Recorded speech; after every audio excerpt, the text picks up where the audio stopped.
Navdih za ilustriranje črpam iz lastnega življenja, iz izletov v naravo, iz muzejev, galerij. Zelo rada imam kostumografijo, to mi je ostalo še v bistvu od moje mame in moje babice, ki sta imeli ogromno knjig s starimi jedkanicami, sploh iz 19. stoletja.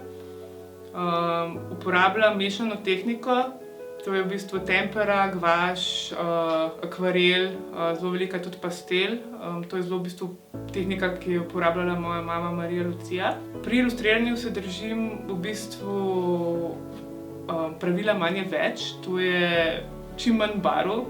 Mogoče se to hecno sliši, ker imajo ljudje radi bolj pisano, ampak se mi zdi, da na tak način še vedno lahko dosežeš živahnost, kljub temu, da ne daš 10 različnih barv v ilustracijo.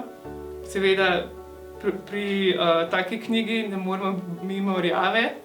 To je v bistvu zelo en komentar, ki mi ga Anja Štefan dala, preden sem začela ilustrirati, je bil, da si prosim, naj knjiga ne bo preveč rjava, zato ker je v njej veliko blata.